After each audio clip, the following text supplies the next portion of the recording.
Assalamualaikum warahmatullahi wabarakatuh. Dalam rangka kita akan mengadakan praktikum kimia dasar. Jadi untuk tahap pertama dalam melakukan praktikum kita harus mengenal dulu apa semua alat yang digunakan. Jadi untuk awal di kimia dasar kita ada praktikum stoikiometri, asam basa, dan larutan. Jadi untuk peralatan yang digunakan di dalam stoikiometri, yang perkenalkan dulu adalah cawan porselin. Ini cawan porselin digunakan untuk penempatan bahan yang akan diketahui kadar airnya di dalam oven. Kemudian kita pakai lumpang. Setelah itu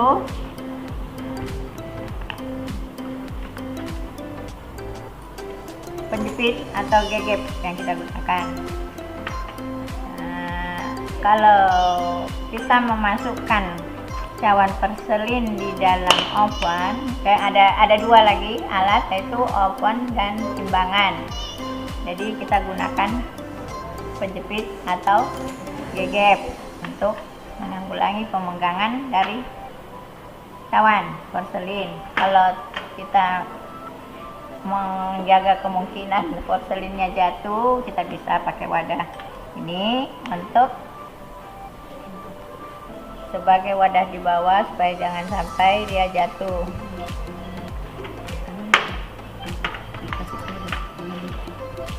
Ya. Jadi pada saat kita menggunakan cawan, nih cawannya harus ada kodenya untuk bahan supaya kita tidak kehilangan data apa bahan yang kita gunakan di dalam cawan ini. Jadi gunakanlah pensil HB yang tidak pudar. Kemudian ini lumpang. Ini lumpang gunanya untuk menggerus, menghaluskan bahan. Ini gegep untuk menjepit, untuk memasukkannya ke dalam oven supaya kita tidak terkena panas. Nah, kalau untuk mendinginkan, karena di situ diproses praktikum modul stoikiometri ada pendinginan sebelum kita mengoven. Setelah kita mengoven, kita gunakan eksikator. Eksikator di sini ada silika gelnya. Ini gunanya untuk menarik uap air dari oven, dari alat atau bahan yang sudah diovenkan. Jadi gunanya seperti ini. Kita buka seperti ini, perlahan-lahan disorong. Kemudian memasukkan cawan yang sudah ada bahannya. Kita masukkan ke nih.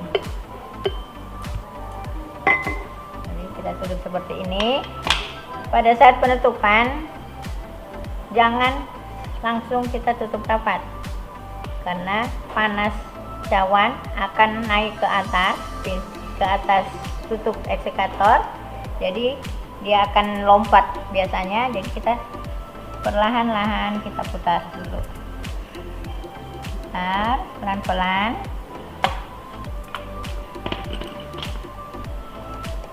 Setelah beberapa menit, 5-10 menit, kita tutup. Kita diamkan. Kita tunggu sampai kira-kira pendinginannya berapa menit yang dibutuhkan. Pelan-pelan. Jadi tangan kiri yang buka, bisa tangan kanan yang memegang. Kita ambil, kita jepit,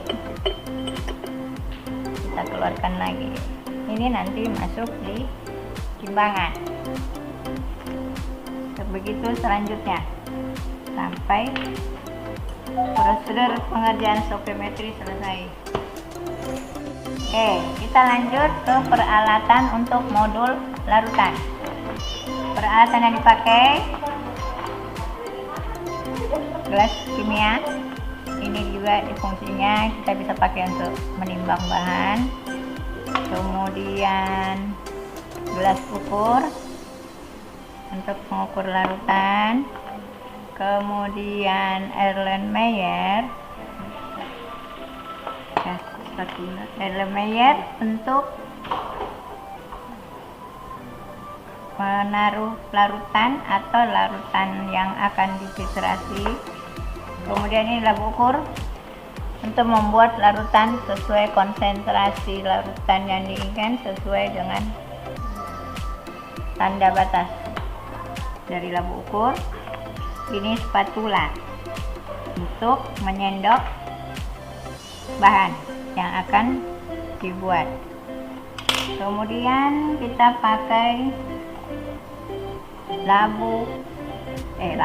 gelas pipet volume atau pipet gondok biasanya kalau orang bilang. Ini kita pakai untuk memipet larutan yang telah kita buat dari labu ukur ini sesuai konsentrasi yang kita buat. Kemudian buret. Ini buret. Ini dipakai untuk tempat larutan penitran. Jadi sesuai volume, entah itu 10 atau 25. Ini statif. Ini penjepitnya. Nah.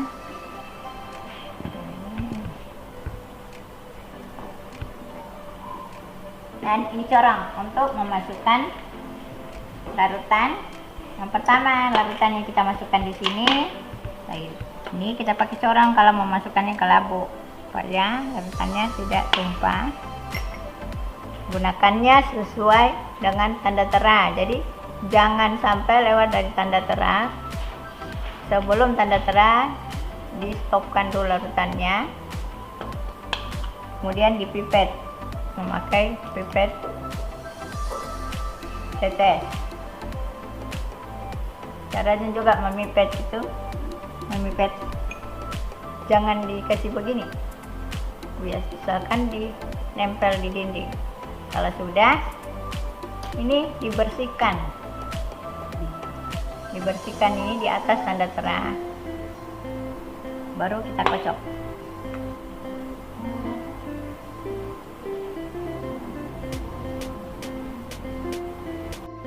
Untuk membuat larutan kita pakai botol timbang. Botol timbang ini digunakan untuk menimbang bahan yang akan kita buat konsentrasinya. Jadi larutan yang kita buat ini ada yang dari padat, ada yang dari cair. Jadi untuk padat kita timbang ke botol timbang sekian gram.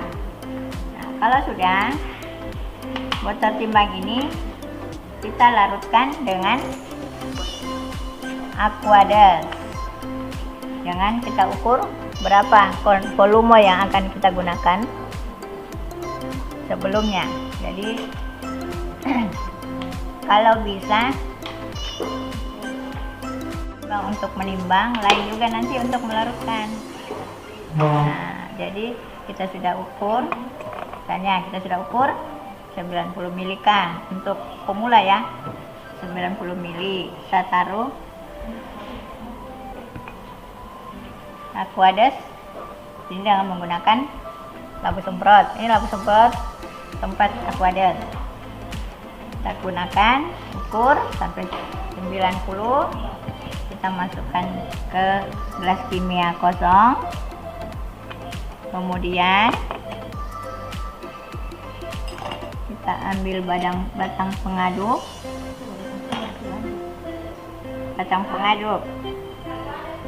Untuk mengaduk larutan. Jadi bahan yang akan kita buat,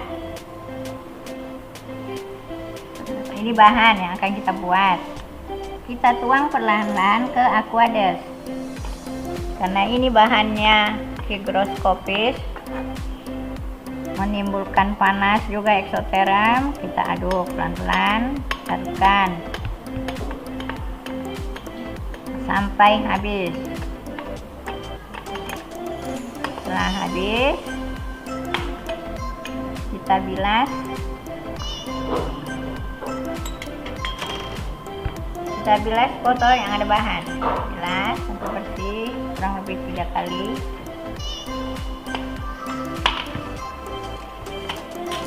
Kita masukkan ke sini.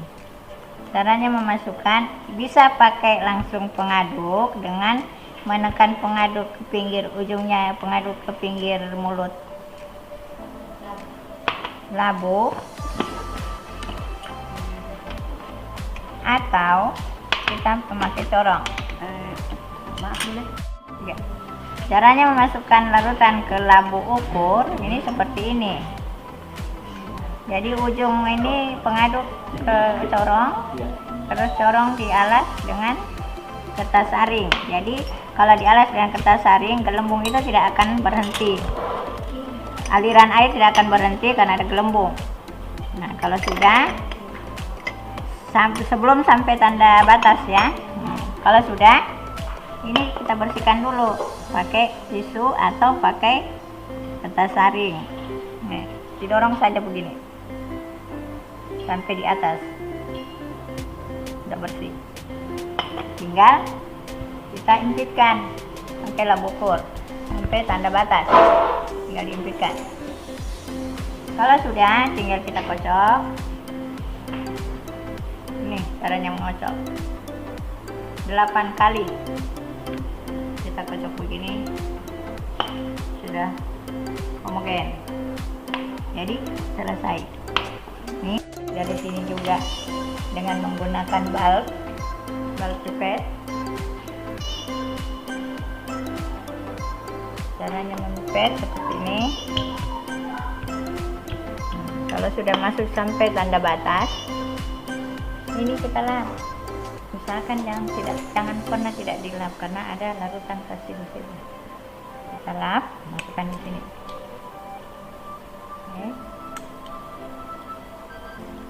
Nggak muncul kan? Kalau sudah, ini kita gunakan buret. Karena buretnya untuk larutan penitran. Yang di titran yang di sini. Caranya kasih masuk juga seperti masukkan larutan ke labu ukur, tetap kita memakai kertas saring untuk menjepit. Ini nggak bisa. Kalau tidak, karena ini ada corongnya, tidak perlu kita pakai, kita langsung masukkan saja larutannya seperti ini. Tapi kalau bisa jangan ditaruh di atas ya. Usahakan ditutup. Ini masuk sampai atas batas. Kalau sudah, kita tinggal masukkan.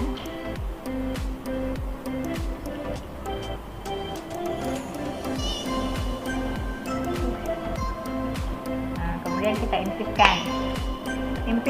Usahakan mata sejajar dengan garis.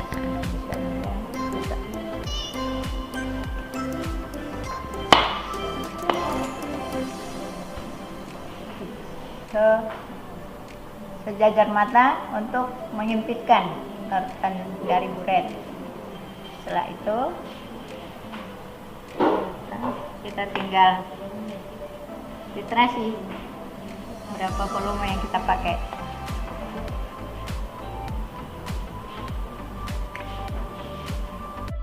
Oke, sekarang kita lanjut ke alat spiritus. Ini spiritus untuk ini pengganti bunsen sebenarnya, tapi karena dia pakai spiritus, jadi lampu spiritus untuk pemanasan. Ini penyangga alat yang akan dipanaskan. Kemudian di modul salah satu praktikum kimia dasar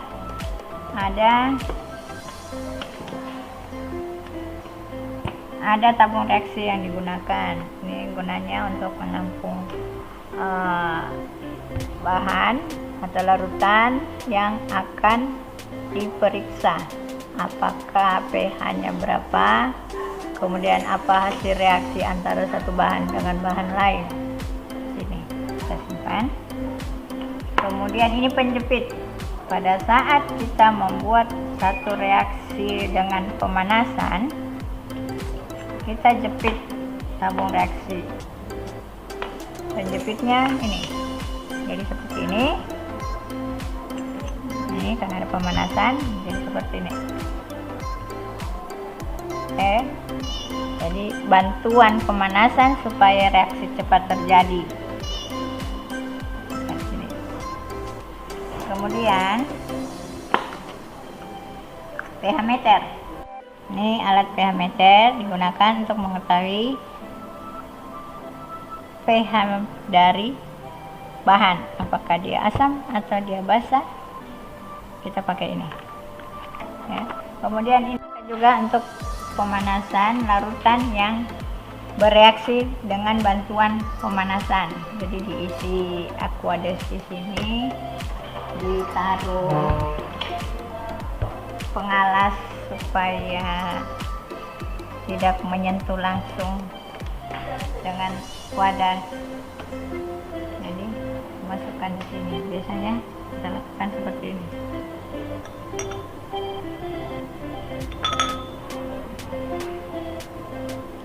Sudah, kita dapat hasil reaksinya.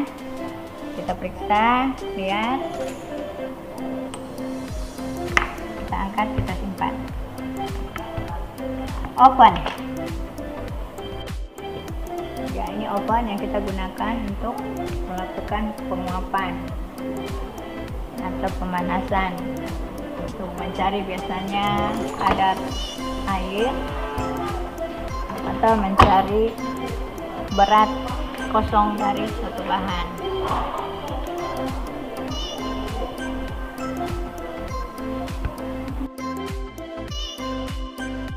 Di dalam modul juga kita ada gunakan termometer untuk mengukur suhu dari bahan yang akan kita reaksikan. Ini termometer. Kita masukkan ke sini. Di larutan yang kita panas. Kadang-kadang dari pemanasan itu kita mengukur sampai berapa panas yang kita butuhkan. Ini ceritanya, sampel kita sudah panaskan, terus sudah didinginkan. Kita mau mengambil untuk menimbangnya. Ya, caranya seperti ini.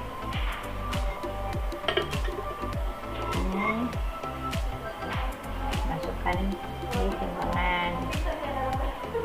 Nah, kita tunggu kestabilan timbangan berapa, catat. Ini kita dapat berat kosongnya. Kemudian kita tambahkan bahan berapa gram yang kita inginkan, misalnya sini. Setelah sudah, kita tutup, catat dulu berapa timbangan bahan tambah cawannya. Kemudian setelah itu kita ambil, kita masukkan ke sini untuk dibawa kembali ke oven untuk dipanaskan. Adik-adik, ini timbangan yang kita gunakan pada praktikum kali ini adalah timbangan elektronik digital dengan maksimum timbangannya 210 gram. Dia memakai 4 desimal, 4 angka desimal bisa dia baca. Jadi 0,1 sampai plus minus 210 gram, 210 gram. Oke, demikianlah adik-adik pengenalan alat kita kali ini. Nanti selanjutnya untuk lebih mahir menggunakan alat, kita akan masuk ke modul selanjutnya. Assalamualaikum warahmatullahi wabarakatuh.